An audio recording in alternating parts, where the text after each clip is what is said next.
in this lighter hook.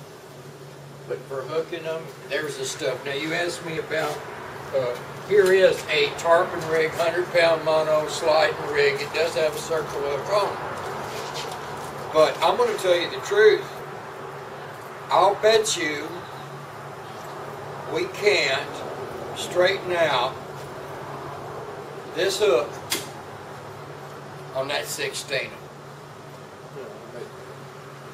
They are making hooks. Hooks have advanced so tremendously in the last 5 years.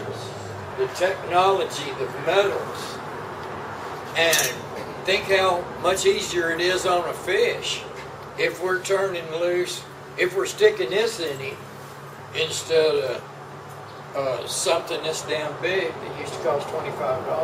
You couldn't turn those fish loose if you wanted to. And I have no doubt at all, there's not a rod and reel made you'll straighten that out. You'll never straighten that hook out. And it's as sharp as a straight razor. And what I'm going to do this year is we're going to experiment with using rigging thread and bait needles and just sew a hook into each end where the whole hook's bare, just like you were bridling a bonita for marlin. It's doing the same thing. You got a bare hook out there on each end, and they will be off stick. But one of the reasons I quit big rig shark fishing was I got tired of catching fish that I really didn't want to catch. They were smaller than I wanted to catch. They swallowed the damn hook and I killed them. Well, if we got a hook like this in him, it don't make any difference if he swallows it or not. It ain't going to kill him. Is that high carbon? It's a high dollar hook. I mean, will that pot out? Not especially. No. Not especially. It's mustad, what they call their big boys. Okay. The mustad big boy. And I'm going to more and more smaller stuff all the time. The key has got to be that if you take the objective of any rig, it's got to be the smallest, most unobtrusive rig that you could build to do the job.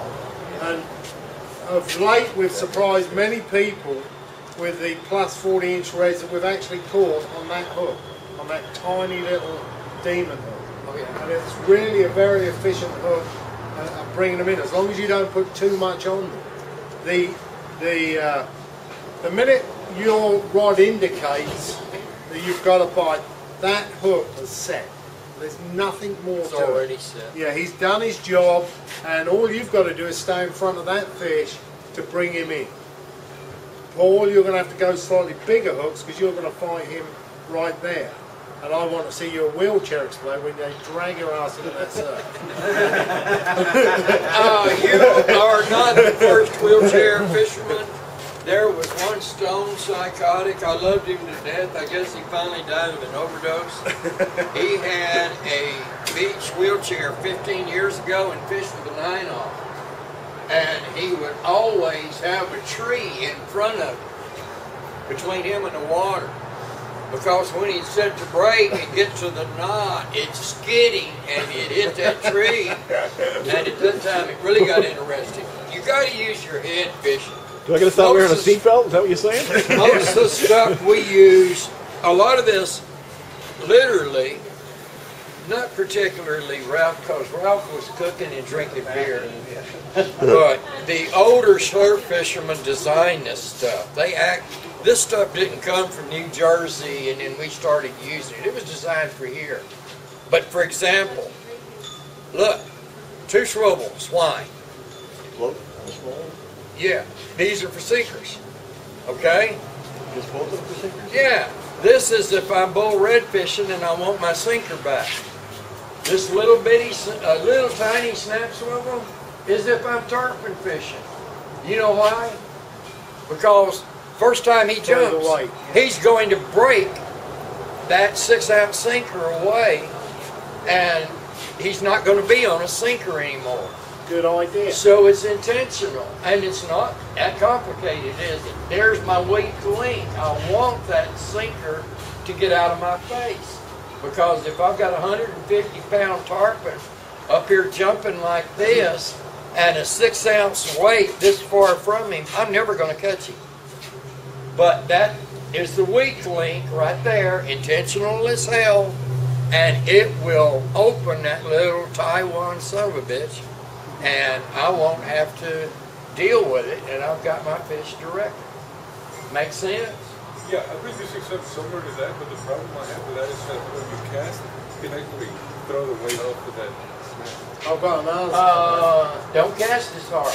Here, look at And this. then we'll cast this far. The back cast. Let's see how this I'll works. have to show you. If you hold that, Anybody want to see this? this is John? called. Everybody's seen This is a sacrificial rig we It's designed 100-pound mono for tarpon. That is for tarpon. Hawaii originally, where they fish in the volcanic rock, and they're always hanging up. So same as Billy, they design a rig with what they call a sacrificial sinker. It's something you're going to leave behind, just dump it off. Yeah. So we had the guy come in from Hawaii, and I told him that I think this imp would do it, but I couldn't quite get my head around how. And then we invented this. So this is 10-pound line. So now you take it through the eye of the sinker like so, and then you take it up through the top of this swivel and back down to your imp, right? Now what you've got now is you've got a 30-pound lead you can cast. Sorry, you've got a lead you can cast, Okay. right, and you've got 30-pound breaking strain. As soon as this hits, right, that kicks up and fires it through, and it drops down, it's back on 10. Back on 10 again. Then you can pop it when the fish hits. All I ever do, honestly, I'm an old farm boy, and that leader there, You see what we're doing? We're where going you through the snap eye of the that, sinker. snap There's a loop closed, back through you that to can there. modify So its it's the weight effectiveness causing you to and lose a how lot of much the fish. stress The it weight can gets take stuck to in the break it volcanic loose rock. by how But far even down here, you pitch. got one of your sinkers on, it's stuck in the sand, and the Now what Billy's saying is that the tarpon will come and pick up the bait, and he will use that sinker to to throw the hook. Alright, so what this is, that prevents that. It just drops it off.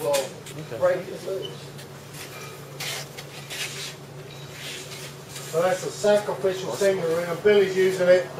You could develop that to work with Billy's rig for See, tarpon. when we were so well informed and eco-friendly and everything years ago, we did a lot of our sinker shopping at the junkyard, tire rims, starters. I hate to admit batteries. But, I don't think I ever used a battery, but I would have. But we would put them on with 20-pound test. And just a short piece of 20-pound test on your shark leader. And when he hit, it just broke that weight right off there. And regardless of how rough it got or how much weed you got or anything else, buddy, automotive starter will hold that bait 500 yards offshore. But the problem is we had our honey holes. And so then we broke off some stuff in it, and then we broke some stuff off in it. And then 6 months later, you couldn't fish that hole anymore because it was a junkyard out there. Structure. Creative structure. When you're talking about that, like the sacrificial rig, and in Europe, the actual pulley rig has been developed for what we call a rod and bottom, which is what they're dealing with in Hawaii. But it's even worse than you can imagine. So when it gets to a point that the pulley won't work, then you have to make a sacrificial where it's going to dump it. But the original concept of a pulley rig, if you hold there, is that it lays on the seabed. There's the fisherman. When the strike takes place, this then pulls that out of the rock and is directly in line with the fisherman to the fish. You haven't got